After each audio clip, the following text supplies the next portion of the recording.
우리 시간 사도신경으로 우리 하나님께 고백하겠습니다. 나는 전능하신 아버지 하나님 천지의 창조주를 믿습니다. 나는 그의 유일하신 아들 우리 주 예수 그리스도를 믿습니다. 그는 성령으로 잉태되어 동정녀 마리아에게서 나시고 본디오 빌라도에게 고난을 받아 십자가 못 박혀 죽으시고 장사된 지 사흘 만에 죽은 자 가운데서 다시 살아나셨으며 하늘에 오르시어 전능하신 아버지 하나님 우편에 앉아 계시다가 거기로부터 살아있는 자와 죽은 자를 심판으로 오십니다. 나는 성령을 믿으며 거룩한 공교회와 성도의 교제와 죄를 용서받는 것과 몸의 부활과 영생을 믿습니다. 아멘. 우리 지금 함께 하나님께 마음의 문을 열고 기도하기 원합니다. 우리 한 주 동안 또 살아가면서 주님께서 나에게 어떻게 또 함께 하셨고 우리를 도와주셨는지 그 은혜를 생각하면서 또 그때 우리가 겪었던 모든 아픔들 또 어려운 힘든 일들 이 시간 모두 다 내려놓고 하나님께 그 모든 것 내려놓고 이 시간 마음의 문을 열어 하나님을 바라보는 마음으로 이 시간 하나님 이 예배를 통해서 주님을 만나게 하시고 다시 우리의 마음이 하나님의 은혜로 충만하게 해달라고 잠깐 함께 기도하며 나아가겠습니다.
기도드리겠습니다.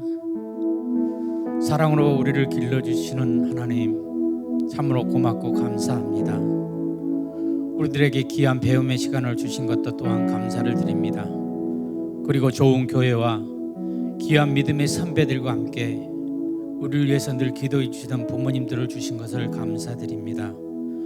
우리는 우리를 사랑하시는 모든 분들의 기도에 힘입어 하루하루를 자라나고 있으며 키와 몸이 자랄 뿐만 아니라 믿음도 자라고 생각하는 마음도 자라서 하나님이 원하시는 인물들이 다 될 줄 믿습니다.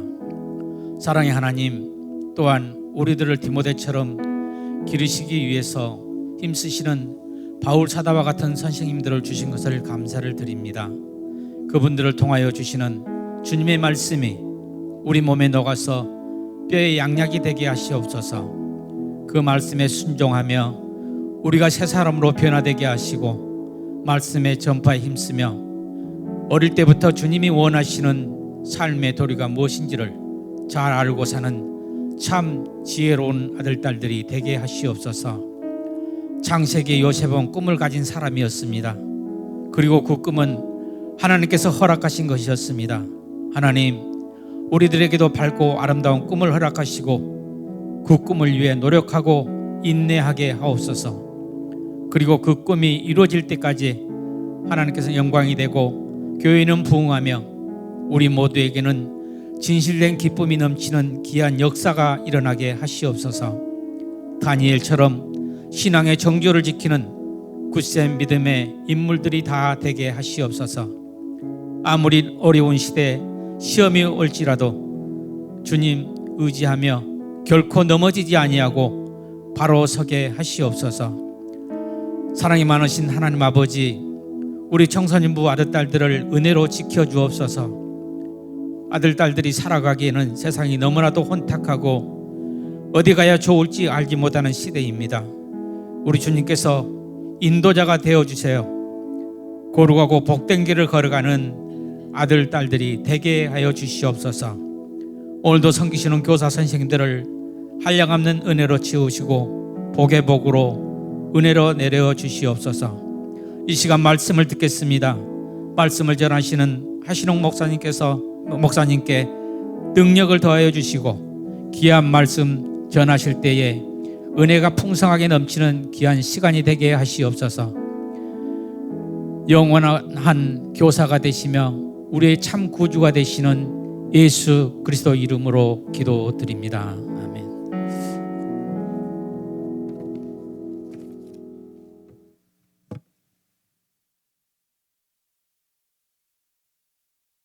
이번 한 주도 고생하고 예배에 나오신 여러분들을 환영합니다. 여러분들 중에서 하나님을 잘 아시는 분들도 있겠지만 하나님이 계시는지 안 계시는지 잘 모르는 사람들도 많을 거라고 생각합니다. 근데 제가 이번에 곡을 짜면서 하나님의 사랑은 변하지 않는다는 걸 여러분들한테 좀 알려주고 싶어서 이런 곡을 짜게 되었습니다. 그래서 모르는 곡들이 많더라도 그냥 가사를 좀 집중적으로 보면서 같이 찬양하며 나아갔으면 좋겠습니다. 그럼 다 같이 일어나서 찬양 드리겠습니다.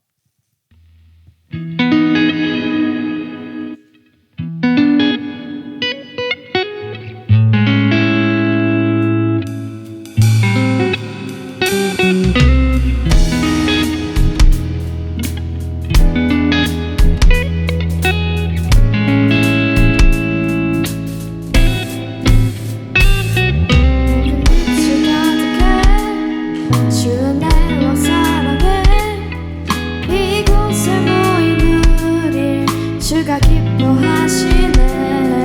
주를 향한 사랑과 우리 모든 찬양을 주가 받아주시네. 기뻐. 다시 한 번 더 밝은 빛이 가득해. 주 은혜와 사랑에 이곳에 모인 우리 주가 기뻐하시네. 주를 향한 사랑과 우리 모든 찬양을 주가 받아주시네. 기뻐해 찬양해. 주가 함께 하시네. 우리 사랑하시네. 우리 마음을 들여 놀라우신 주 사랑 찬양해. 그가 베푸신 사랑 우리 삶에 가득해. 우리 기뻐 노래해.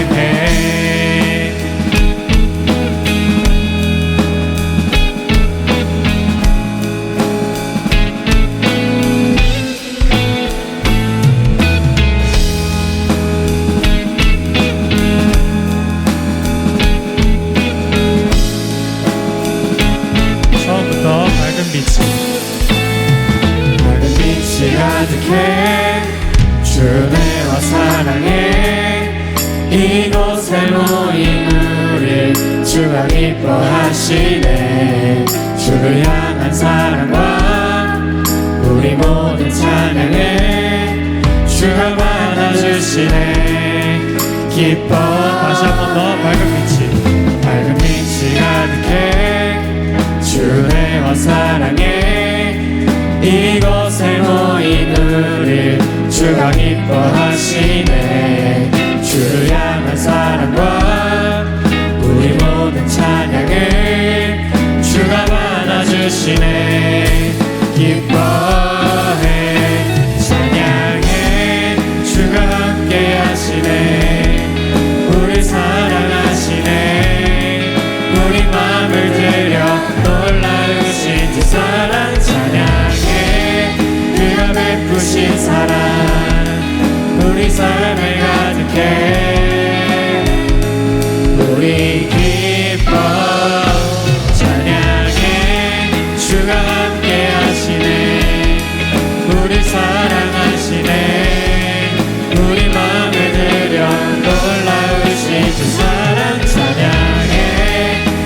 베푸신 사랑 우리 삶에 가득해. 마지막으로 찬양해. 찬양해 주가 함께 하시네. 우리 사랑하시네. 우리 마음을 들여 놀라우신 그 사랑 찬양해. 주가 베푸신 사랑 우리 삶에 가득해. 우리 기뻐 노래해.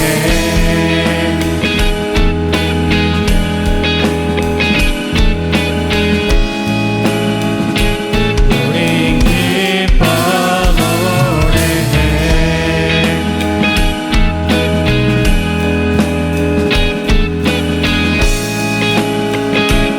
우리 기뻐 하나님 영광의 박수 올려드리겠습니다.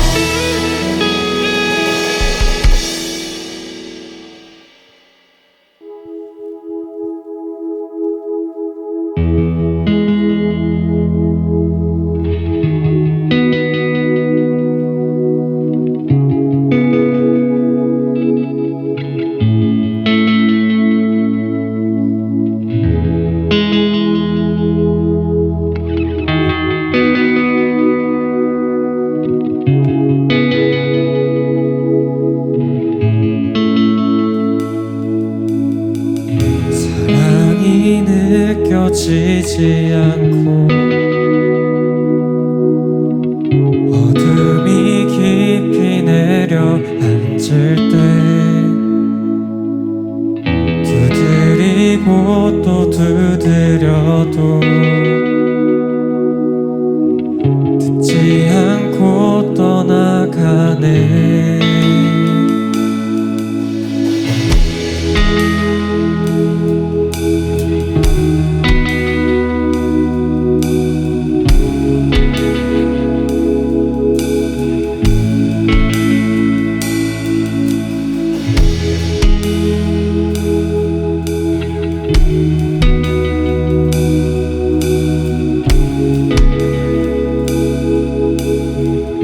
사랑이 느껴지지 않고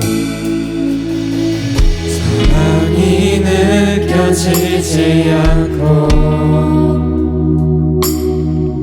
어둠이 깊이 내려앉을 때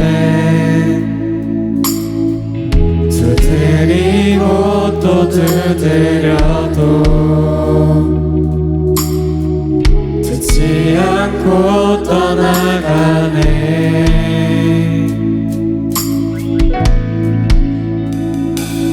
마음속 깊은 곳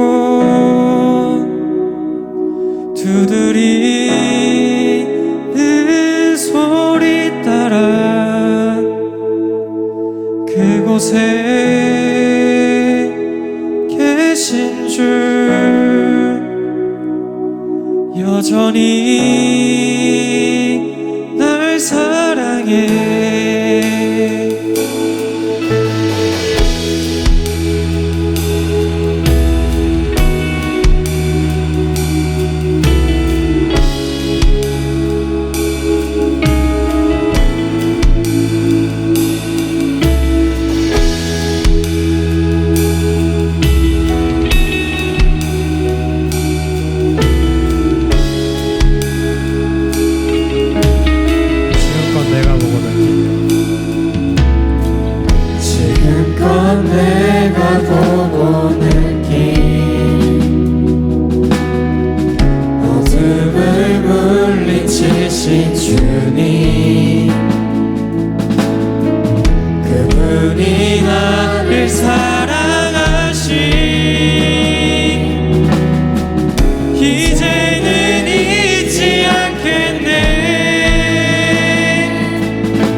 이곳에 계신 주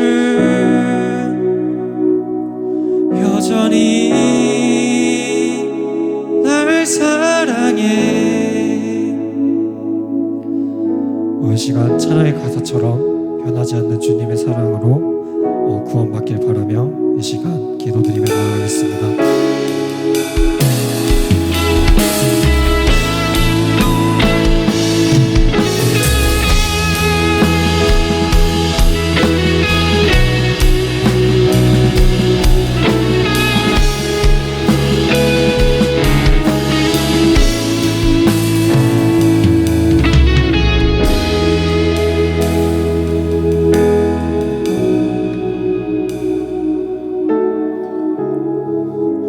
하나님, 이 시간 주님 앞에 우리의 마음을 드립니다.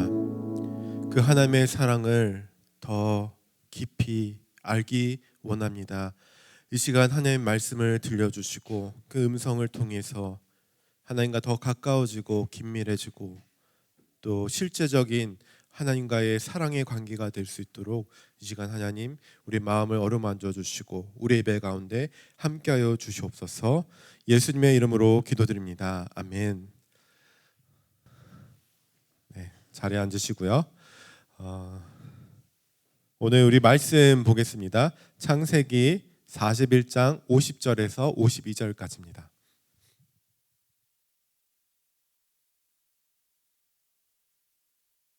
네, 우리 세 절밖에 안 되니까요. 처음부터 우리 끝까지 한 목소리로 같이 읽도록 시작하겠습니다. 시작. 흉년이 들기 전에 요셉에게 두 아들이 나되 곧 온의 제사장 보디벨의 딸 아스낙이 그에게서 낳은지라. 요셉이 그의 장남의 이름을 므낫세라 하였으니 하나님이 내게 내 모든 고난과 내 아버지의 온 집 일을 잊어버리게 하셨다 하미요. 차남의 이름을 에브라임이라 하셨으니 하나님이 나를 내가 수고한 땅에서 번성하게 하셨다 함이었더라. 아멘. 네, 네 여러분, 여기 제 이름이 하시는 목사님이라 나왔고 아까 전에 이제 장로님이 우리 기도해 주셨잖아요 처음에. 그래서 기도하시다가 이런 내용이 있더라고요. 하시는 목사님이 하는데 제가 갑자기 목사님?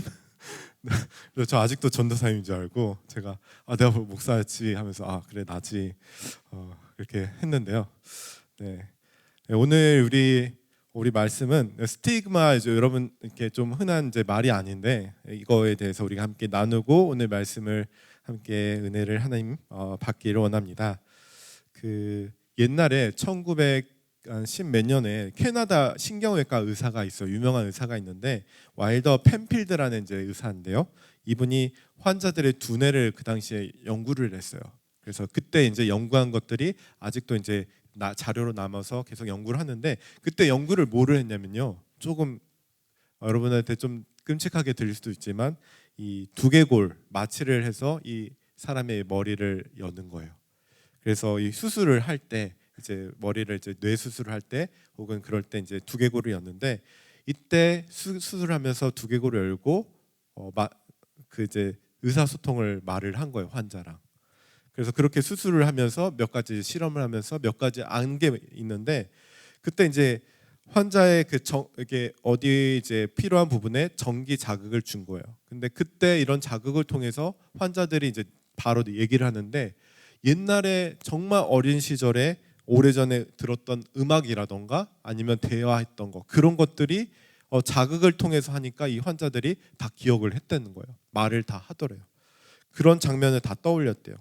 그러니까 그 실험을 통해서 몇 차례 실험을 통해서 이 의사 박사가 결과를 낸 결과가 뭐냐면 모든 장면이나 우리가 들었던 모든 장면이나 어린 시절의 소리들 이런 것들이 냄새나 생각들이 다 우리 뇌 속에 기억이 안 나더라도 두뇌에 기록이 되어 있다 이렇게 결론을 낸 거예요. 그래서 우리의 되뇌 피질이라고 하는데 여기에 노래를 듣고 그림을 보면 여기 표면에 기억 흔적이라고 해서 그 불리는 선 하나가 이렇게 새겨진다는 거예요. 그래서 계속 똑같은 이제 노래를 그림을 몇 번 이제 듣다 보면 이 선이 이 기억 흔적이 점점 더 짙어지는 거죠. 그러니까 얼마나 많이 들었느냐에 따라서 이게 좀 더 선명해질 수 있는 건데 어떤 사건에 대한 우리 어린 시절의 감정이나 이런 거 있잖아요. 이런 것들이 강렬하게 우리 기억 속에 깊게 새겨진다는 거죠. 그래서 이런 걸 보면서 저도 이런 생각을 했어요. 우리 마음과 영혼에도 그런 기억의 흔적처럼 우리의 마음과 영혼에도 그런 어린 시절의 경험들이 새겨질 수 있다라는 거죠. 간혹 우리가 경험한 그때 감정들 있잖아요. 분노 혹은 기쁨들 아니면 슬픔들, 어린 시절에 우리가 그냥 다 잊고 지냈다라고 생각하는데 나중에 보면 우리 마음에 다 남아 있었던 거예요. 흔히 어린 시절에 여러분의 이제 기억과 배경들이 성인 시절에 어떻게 내 성격이 형성되는가 영향을 준다고 하잖아요. 그래서 그런 마음에 남아 있는 것들이 우리 마음속에 흔적들이 되는 거예요.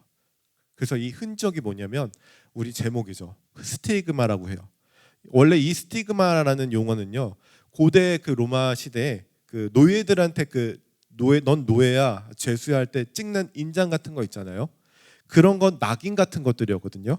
그런데 이제 이 단어가 이제 나중에 쓰임새가 좀 바뀌는데 이 스티그마, 죄악 같은 거, 슬픔들, 우리 어린 시절의 아픔들이 스티그마처럼 우리 마음에 딱 꽝 찍히는 거예요.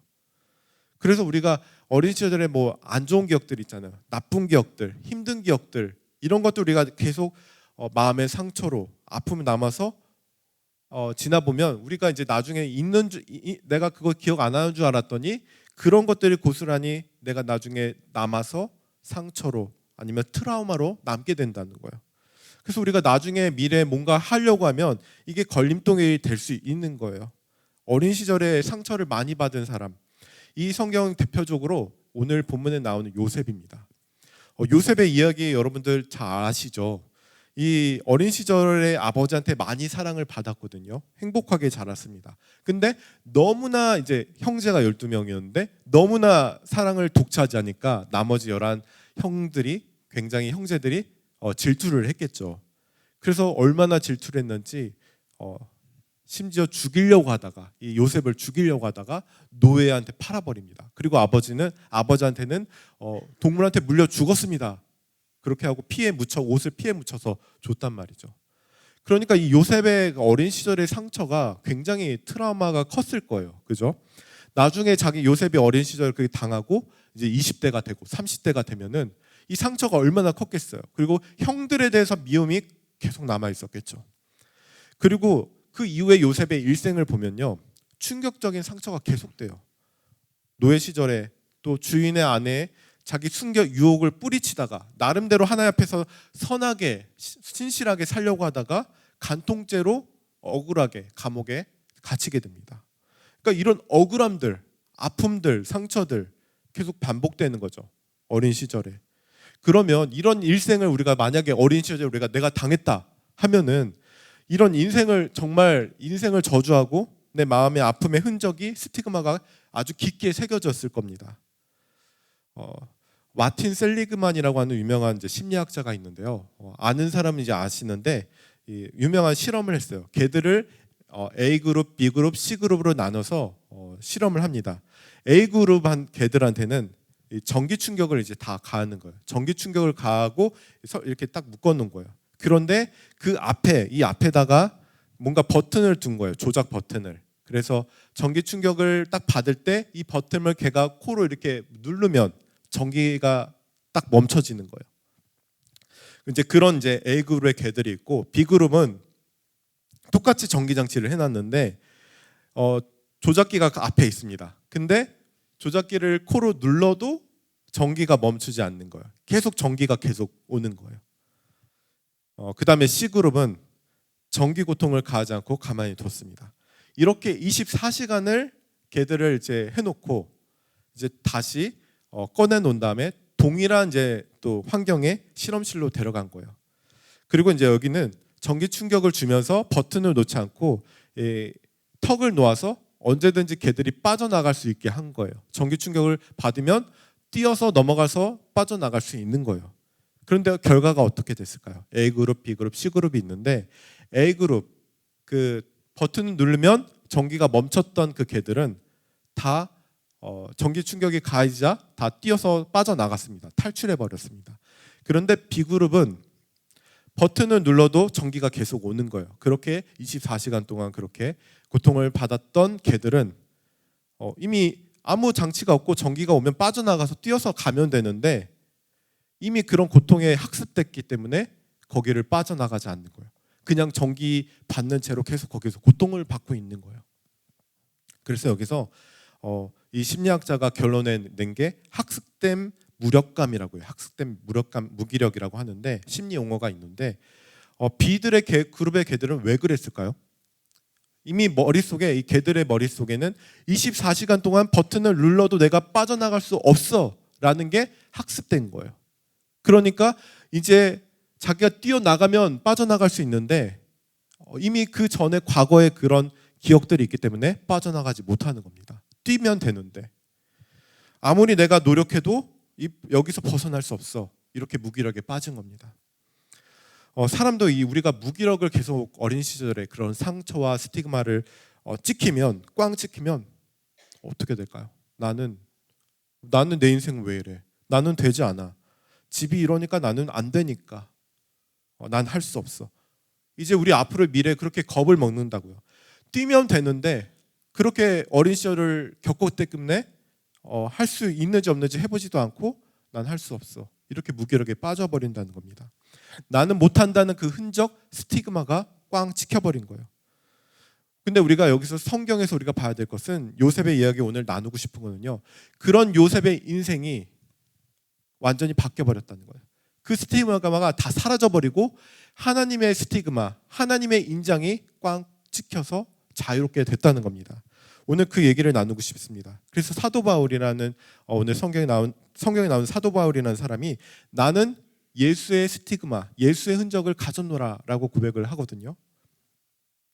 여러분 그런 우리의 아픔의 어린 시절의 지금의 상처들이 정말 그리스도 안에서 하나님을 바라볼 때 그런 새로운 하나님의 은혜의 스티그마가 여러분 가운데 있기를 바랍니다. 어린 시절 요셉은 아픔의 흔적이 있었습니다. 그리고 충분히 무기력에 빠지고 나는 왜 이래? 라고 할 수 있는 것들이 모여서 더 이상 아무것도 할 기력이 없을 그런 인생을 겪었습니다. 근데 그런 모든 것들을 요셉이 다 잊어버렸다라고 오늘 고백을 합니다. 어떻게 하냐면요. 오늘 본문의 요셉의 고백에서 알 수 있습니다. 요셉이 아들의 이름을 짓거든요. 그런데 이제 히브리 사람들은요, 옛날의 고대 사람들은요, 이름에 자신의 그 상황, 자신의 고백, 느낌들을 실질적으로 그렇게 고백을 해서 나타나기도 합니다. 근데 이 아들이 나왔을 때 어떤 이름을 졌느냐? 첫째 아들의 이름 51절 한번 읽어볼까요? 51절 같이 한번 읽어보겠습니다. 시작.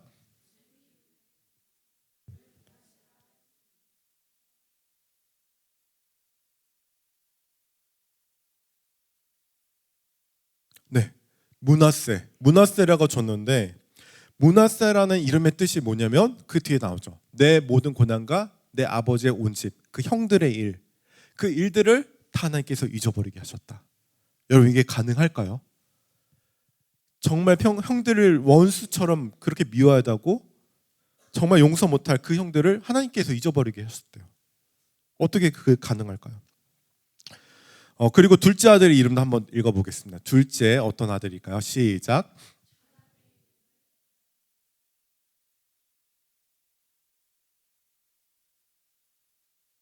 아멘.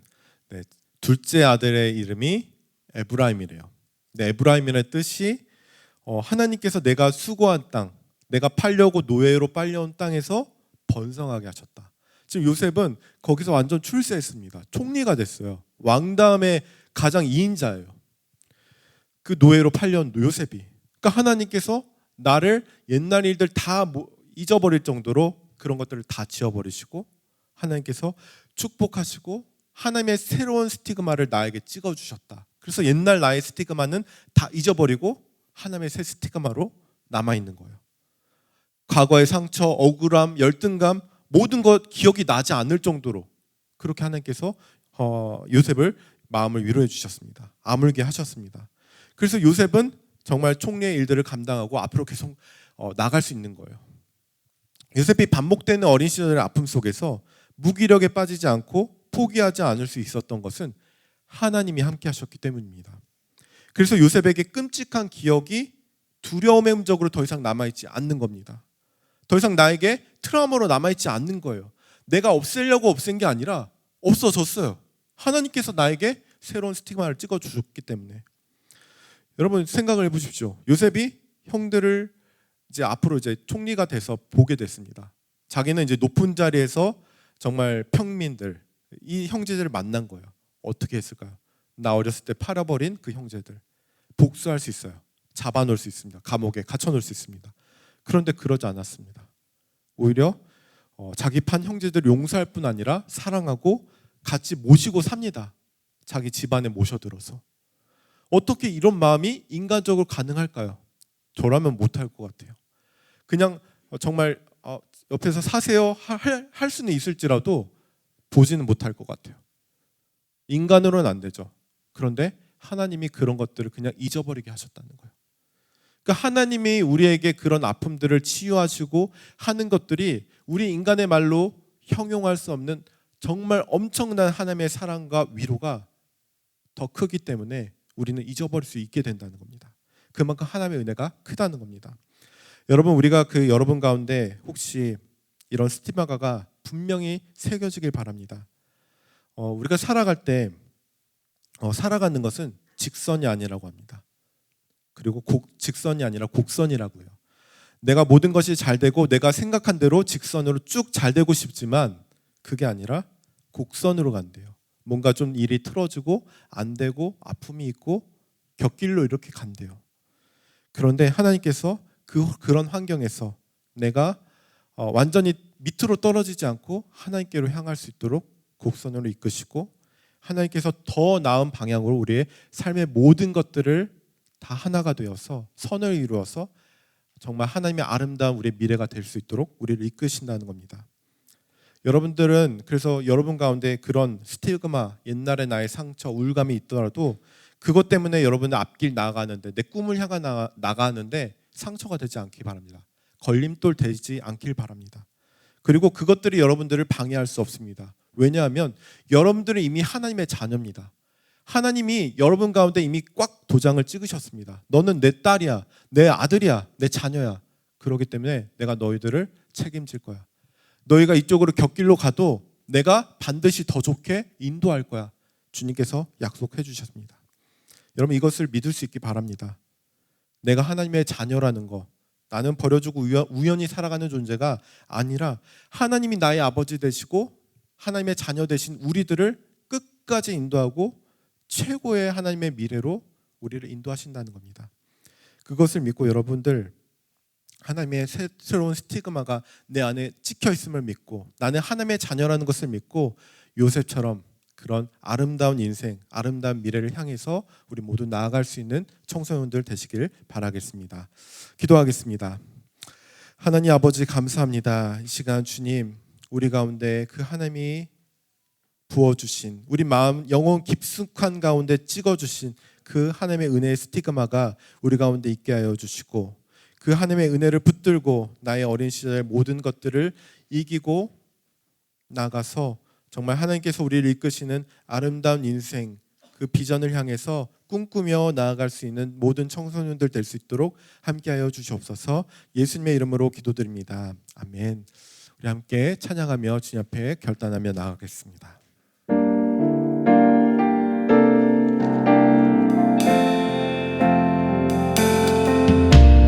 나의 모습 나의 소유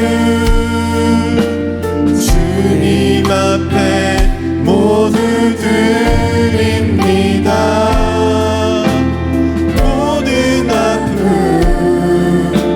모든 기쁨 내 모든 눈물 받아주소서.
함께 결단하며 다시 한번 기도하겠습니다. 오늘 말씀을 생각하면서 하나님께서 주신 그 계획들, 그 하나님의 은혜들, 하나님의 그 사랑의 흔적들이 내 안에 깊게 새겨지게 하여 주시옵소서. 내게 있는 모든 과거의 상처들, 슬픔들, 그런 것들 모두 잊게 하여 주시고 주님만 바라보며 앞으로 전진할 수 있도록 이 시간 하나님 역사하여 달라고 이 시간 함께 기도하며 나가겠습니다. 하나님, 이 시간 주님, 우리가 주님을 바라보며 나아가는데 그 가운데 주님의 역사,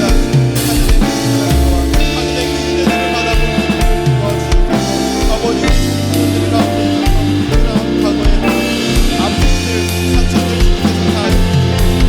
그러나 그것을 통해서 우리가 앞으로 전진하는데 꿈을 향해 나가는데 우리가 막 걸림돌이 되지 않게 하여 주시고 하나님께서 내게 계획하시고 하나님께서 내게 꿈꾸게 하시고 하나님께서 인도하시는 하나님의 역사를 나가게 하여 주시옵소서. 이 시간 내 인생을 주님 앞에 드립니다. 내 마음을 주님 앞에 드립니다. 아버지 주님 우리 가운데 역사해 주시고 아버지의 그 사랑을 아버지의 그 은혜를 하나님 그 하나님의 그 꿈이 마음과 내 시간 역사여 기대하시고 넘치게 하여 주시옵소서. 아버지 우리의 정성들 마음을 받아주시옵소서. 우리 아이들의 마음 가운데 하는 역사여 주시고 아이들 가운데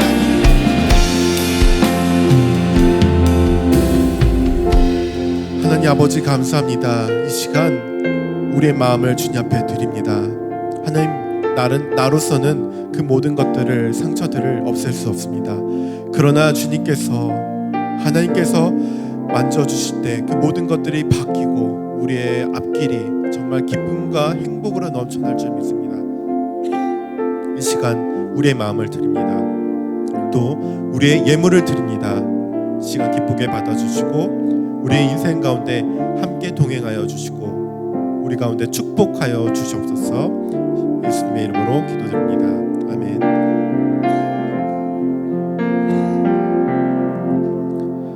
하늘에 계신 우리 아버지의 이름을 거룩하게 하시며 아버지의 나라가 오게 하시며 아버지의 뜻이 하늘에서와 같이 땅에서도 오늘 우리에게 일용할 양식을 주시고 우리가 우리에게 잘못한 사람을 용서하여 준 것 같이 우리의 죄를 용서하여 주시고 우리를 시험에 빠지지 않게 하시고 악에서 구하소서. 나라와 권능과 영광이 영원히 아버지의 것입니다. 아멘.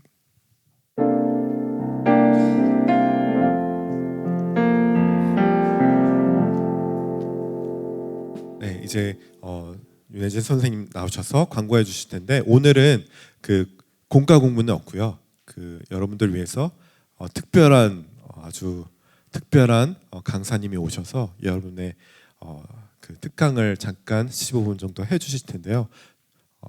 선생님이 광고해 주실 텐데 여러분 기대해 주시고요. 이제 윤혜진 선생님 나오셔서 광고해 주시겠습니다.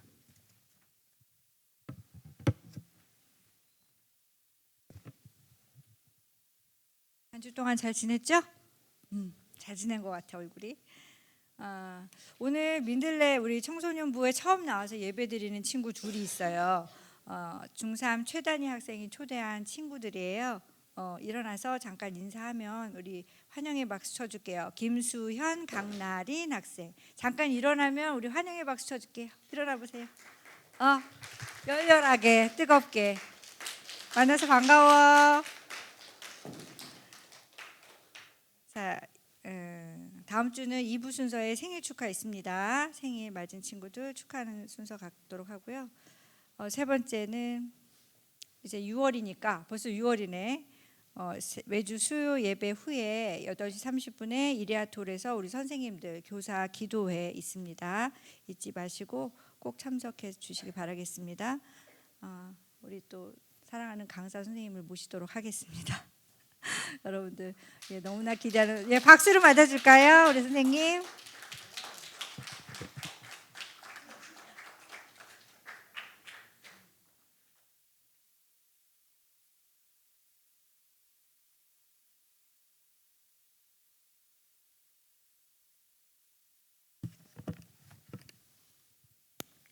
안녕하세요.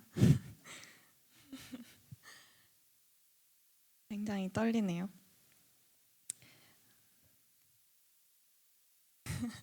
일단 인사하겠습니다. 안녕하세요.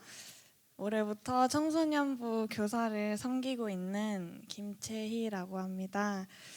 네, 아마 저를 처음 보는 사람들이 많을 것 같은데 어디선가 나타난 제가 왜 여기 서 있냐면요.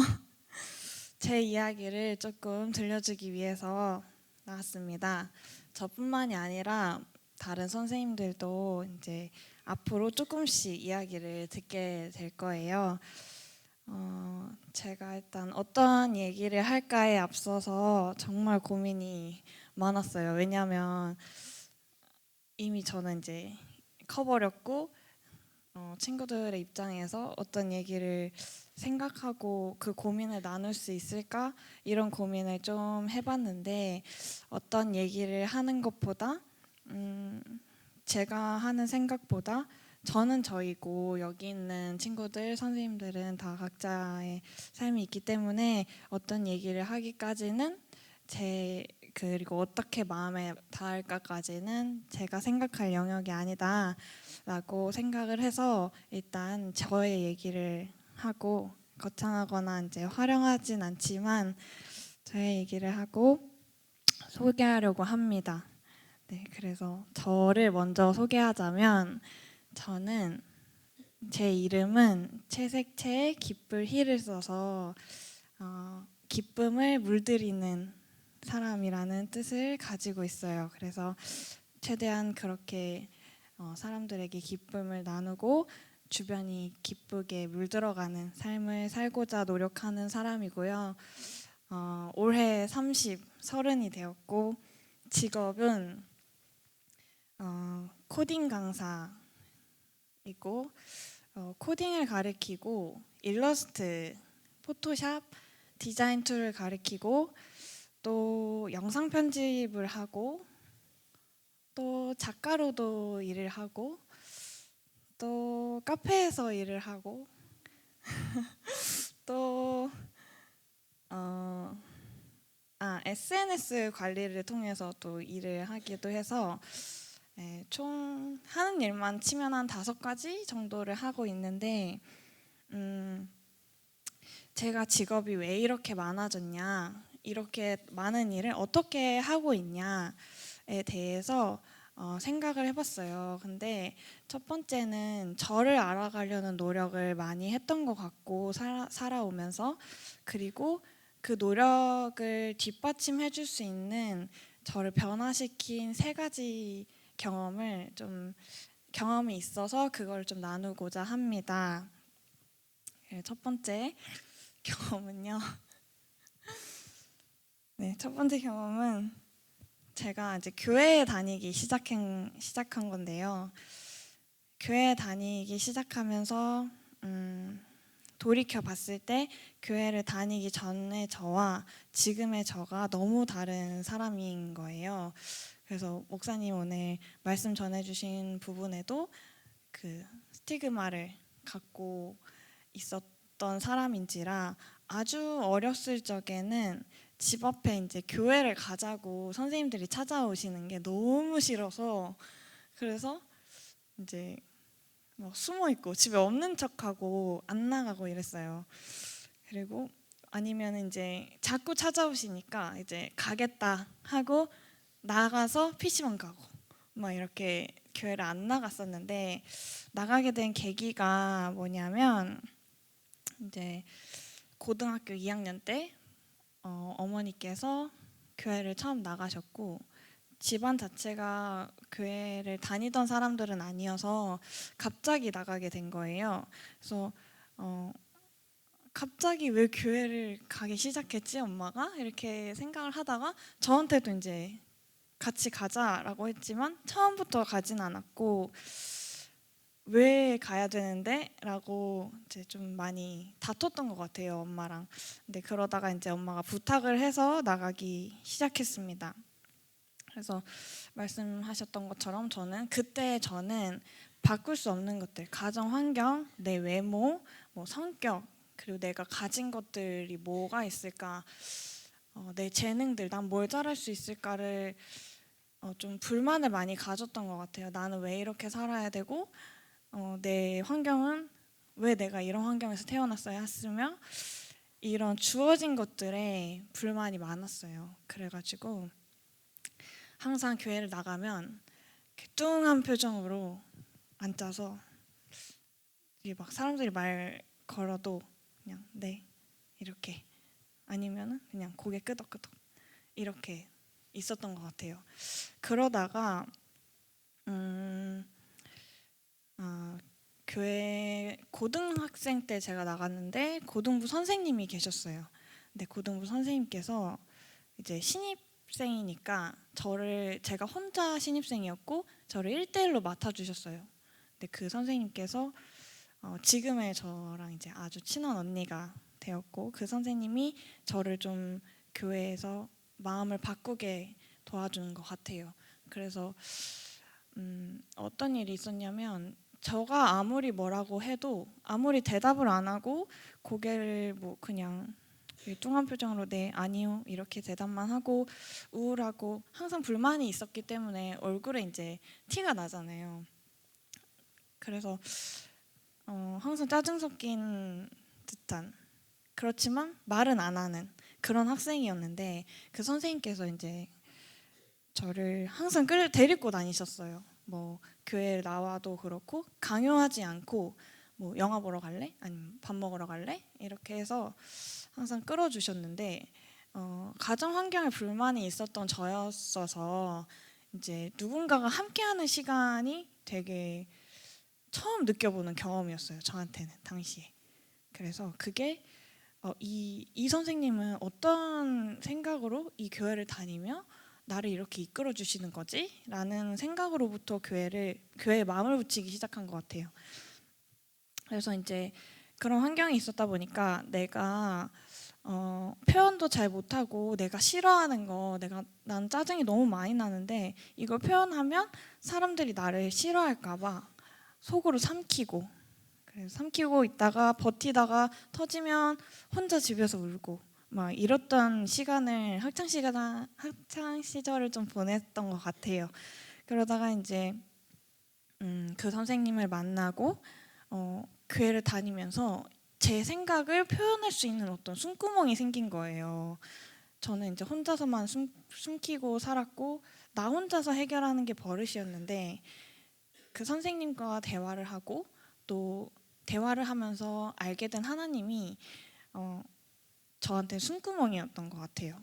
그래서 어느 날에는 너무 답답한데 버릇처럼 이제 그 흔적이 남아 있으니까 저한테도 표현하는 게 당장에 쉽지는 않은 일이었어서 선생님께도 말씀 못 드리고 부모님께도 말하기는 어려웠고 또 혼자서 끙끙 앓던 차에 풀 데는 없고 이제 너무 답답한데 울 수도 없는 울음도 안 나오는 거예요. 그러다가 나는 뭘 위해 살고 있는 거지?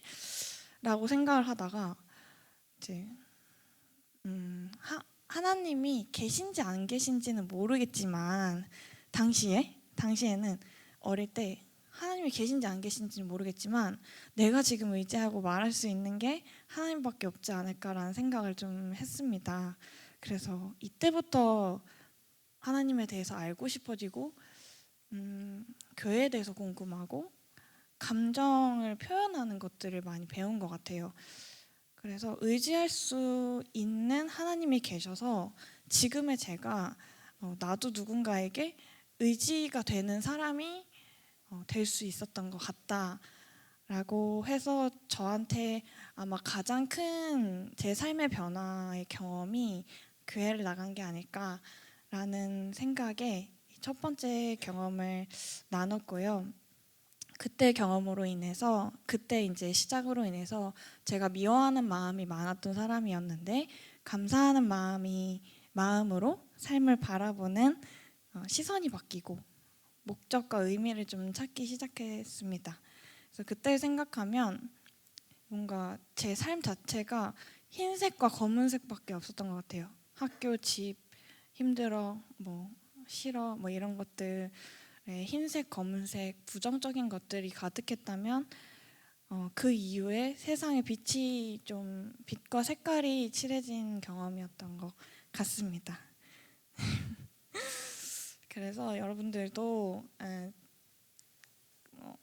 어떻게 생각하실지 모르겠지만 어려운 상황이 지금 당장은 힘들 수는 있어도 하나님 알고 나아가다 보면 그게 또 숨구멍이 될 수 있다는 걸 좀 알려주고 싶었고요. 두 번째는 대학교 생활이었는데요. 대학교는 제가 이제 로봇공학을 전공했습니다. 그래서 이제 공대생인데 로봇공학을 간 이유는 저는 만드는 걸 좋아했어요. 만들고 조립하는 거. 처음에는 미술이었지 않나라는 생각에 미술을 해봤는데 미술은 이제 상황이 안 돼서 못할 것 같아서 그럼 나는 뭔가를 만드는 게 좋은데 뭘 하면 좋을까를 계속 고민해 왔어요.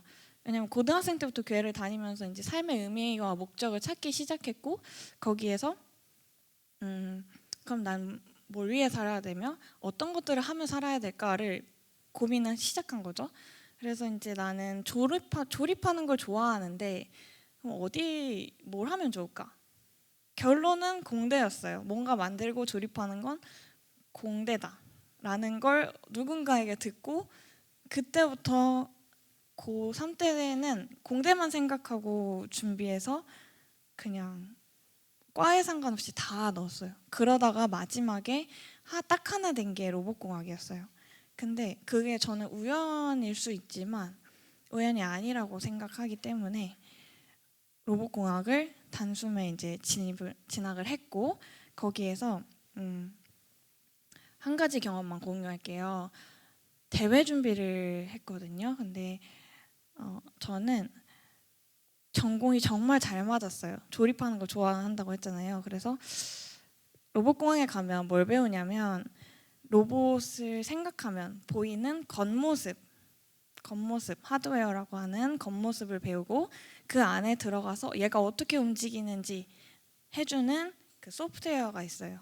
그 소프트웨어 안에 어떤 작업을 할지 넣어주는 사람들이 이제 코딩을 하는 사람들이고 하드웨어를 만드는 사람들 이렇게 해서 요 전 과정을 다 배웁니다. 로봇공학에서는. 그래서 이제 기계를 만드는 법, 뭐 조립하는 법, 소프트웨어를 만드는 법, 회로를 짜는 법, 그리고 코딩을 하는 법 이렇게 4가지를 배우는데요. 팀으로 이루어져서 로봇을 하나씩 만들어 갑니다. 근데 저는 같이 하는 생활도 좋았고 조립하는 생활도 좋았어요. 그래서 학교에 거의 살다시피 했고 뭔가 그 가정 환경에 불만이 있었다고 했잖아요. 그래서 그 벗어난 생활이 너무 좋았던 거예요. 대학교를 갔을 때 뭔가 성인이 됐다라기보다는 내가 집에서 벗어났다라는 생각이 더 강했었어요. 그래서 항상 최선을 다했고 대학교 생활이라 하면은 뭐 한다. 학교에서 뭐 한다 하면 무조건 학교에 가고 이렇게 해서 좀 벗어난 생활을 즐기다가 이렇게는 안 되겠다. 뭔가 시간을 너무 헛되이 보내는 것 같은 거예요. 그래서 뭐 하나는 해야겠다 해서 이제 전공에서 가장 높은 점수를 주는 과목을 프리패스할 수 있는 방법이 동아리에 들어가서 대회를 준비하는 거였어요. 그래서 나는 공부보다는 조립하고 만드는 게 좋으니까 대회를 가서 수상을 해서 그냥 이거 프리패스 해버리자 라는 생각에 대회를 준비하기 시작했습니다. 근데 대회를 준비하면서 로봇은 팀으로 이루어져서 만들어야 돼요. 혼자서 다 할 수가 없어요. 그래서 팀을 만들어야 되는데 동아리에서 이제 저랑 같이 할 사람이 없는 거예요. 초반에 이제 같이 하다가 중간에 졸업을 해서 이제 제 팀이 해체가 됐어요. 그래서 저 혼자 남았는데 교수님이 너 이제 혼자서 하면 안 돼. 그거 포기하고 나가. 이렇게 오는 상황이 생겨서 근데 제가 포기를 하고 싶지 않은 거예요. 왜냐면 저는 이것 때문에 공부 안 했거든요. 그래서 프리패스를 해야겠다라는 생각에 그냥 끝까지 해버렸어요. 혼자서 해보겠다 이러고 부산에 내려가서 준비하는 로봇 대회를 준비를 했고 이제 같이 준비하던 팀원 선배님들이 회사를 다니다가도 퇴근하고 와서 도와주고 이렇게 혼자서 좀 준비를 했는데요. 제가 준비했던 건 이제 RC카랑 드론을 합친 과제로 해서 벽을 올라갈 수 있는 RC카를 만들어 보자라는 주제로 이제 산업 로봇을 만들고 있었는데 혼자서는 너무 역부족이었고 다 진짜 마지막에는 너무 포기하고 싶은 거야. 왜냐면 안 되니까 실행이 안 됐어요. 마지막에 대회에서 중요한 건 실행인데 시연이 안 돼서 다 포기하고 싶은 거예요. 그러다가 마지막 날에 그 대회 전날이에요. 대회 전날에 이제 회로를 고치고 다시 또 실험하고 고치고 실험하고를 새벽 3시까지 하다가 학교 동아리실에서 새벽 3시까지 하다가 야, 이거 진짜 안 된다. 선배님들 이거 진짜 안 됩니다. 하고 새벽 3시니까 일단은 엎드려서 조금 자자. 내일 대회고 안 되면 어떡해. 못 가지. 이렇게 생각해서 가지 말자. 이러고 엎드려 버렸어요. 그리고 한 10분쯤 잤나? 10분, 20분 엎드려서 자다가 그냥 갑자기 진짜 마지막으로 한번 해보자 이러고 고개를 팍 들어가지고 다 깨워서 선배님들 다 깨워서 마지막으로 한 번만 해보고 진짜 안 되면 나 안 가겠다. 그냥 집에 가자. 내일 그냥 뭐 학교도 가지 말자. 나 전공도 안 듣는다. 막 이러면서 진짜 마지막으로 한 번만 도와달라. 이러고 마지막 시연을 했습니다. 근데 달라진 건 없었어요. 그냥 좀 자고 일어난 거였는데 그 시연이 되는 거예요. 한 번도 안 되던 게 그 마지막 순간에 됐어요. 그래서 그거를 그대로 들고 부산을 내려가자. 이거 그리고 티켓을 예매를 안 하고 있다가 티켓을 그때서야 예매를 했어요. 시연이 된 걸 보고. 그래서 부랴부랴 내려가서 준비한 게 없으니까 저희는 대회를 나갈 생각이 없었기 때문에 안 되니까 준비한 게 하나도 없고 단지 이거 로봇 하나만 들고 내려갔어요. 근데 내려가 보니까 부산대학교, 뭐 울산대학교, 뭐 강원대학교 여기저기에서 온 팀들이 화려하게 준비를 해놓은 거예요. 뭐 이렇게 소개 영상, 뭐 소개 글, 포스터 이런 것들 해놔서 준비해왔는데 저희는 준비한 게 없으니까 A4 용지에 막 써서 그냥 덕지덕지 붙여놨어요. 그리고 나서 시연을 했습니다. 근데 그리고 나서 그냥 우리 여기까지 온 걸로도 잘했다. 마무리까지 잘했다. 이제 집에 가자. 우리는 상을 받을 순 없다. 근데 그래도 마지막까지 최선을 다했고 여기 와서 우리는 시험까지 해냈다. 여기까지. 그리고 이제 집에 가자. 이러고 이제 집을 나서면서 갔는데 이제 바로 결과가 나오거든요. 그런 것들은 이제 심사위원들이 돌아가면서 채점을 하고 바로 결과가 나오는데 그냥 갑자기 궁금한 거예요. 그럼 누가 받을까? 집에 가려다가 그냥 여기까지 온 거 부산이니까 구경이나 하자 이러고 이제 대상, 뭐 은상 이렇게 3등까지 있었는데 3등부터 쭉 불렀어요. 3등, 2등, 1등.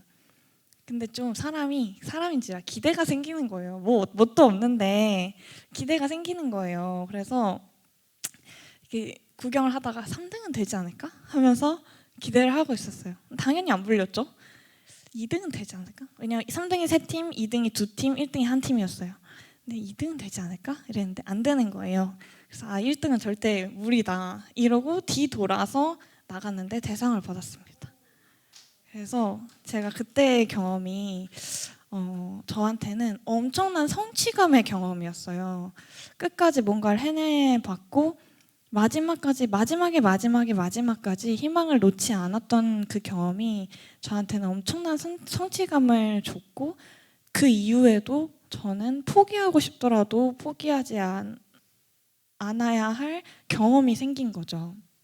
그래서 그때 이후로 저는 힘들어도 한 번만 더 해보자라는 마음을 좀 갖게 되었습니다. 그래서 이 경험을 나누고 싶었고 포기하고 싶더라도 한 번만 더 해보자라는 생각을 가졌으면 좋겠다라고 생각합니다.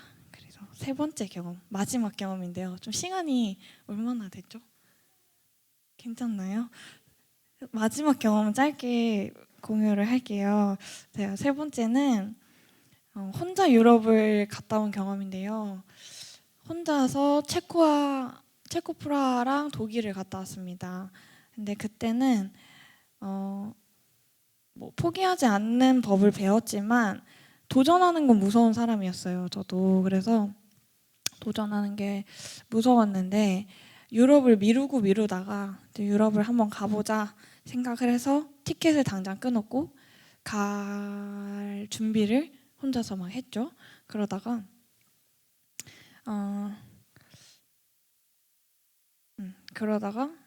준비하다가 혼자서 가니까 그 먼 땅에 혼자서 부모님께도 말씀을 못 드렸어요 아직. 그러다가 불안한 거예요. 나 가서 잘못되면 어떡하지? 소매치기 당하면 어떡하지? 내 짐 다 털리면 어떡하지? 막 이런 생각에 막 휩싸이다가 그때 당시 멘토님께 제가 이제 고민을 털러 갔습니다. 그래서 교회 다니시는 집사님께 고민을 털러 갔는데 제가 이래 해서 너무 불안하다. 혼자서 가야 되고 다른 사람과 같이 생활하는 거기에 가야 되는데 무슨 일이 생길지 어떻게 아냐. 너 너무 무섭고 떨리는 건지 불안하다. 이거 어떻게 하면 좋냐. 이런 거를 집사님께 나눴습니다. 근데 집사님이 그런 말씀을 하시는 거예요. 있잖아, 너 그거 사실 설레이는 걸지도 모른다? 이러는 거예요. 두렵고 불안한 마음과 설레이는 마음이 되게 비슷해.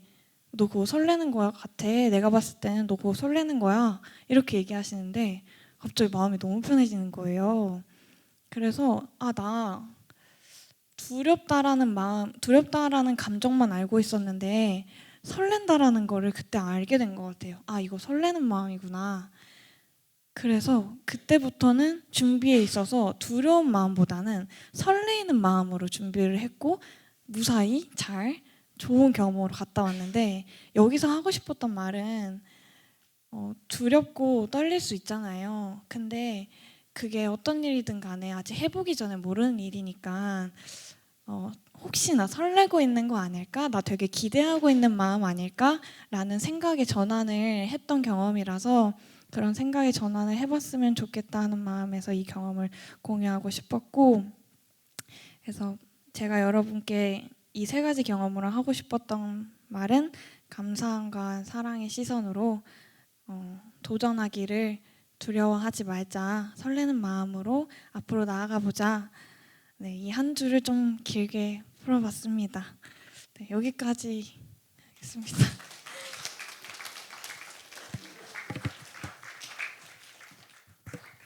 네, 오늘 김채희 선생님께서 제가 참 여러분들한테 도움될 만한 어린 시절부터 학창 시절부터 대학 시절까지 또 이렇게 나눠달라고 제가 부탁을 했어요. 그래서 애들한테 좀 공감되고 좀 도움을 얻었으면 좋겠다 했는데 너무 좋았죠? 네, 그래서 여러분들 한 주 동안도 잘 이렇게 힘을 얻어서 잘 사시고 오늘 이제 마쳤고요. 이제 가실 때 그냥 가지 말고 반 선생님과 한번 인사하고 가세요. 알았죠? 모여서. 네, 수고하셨습니다.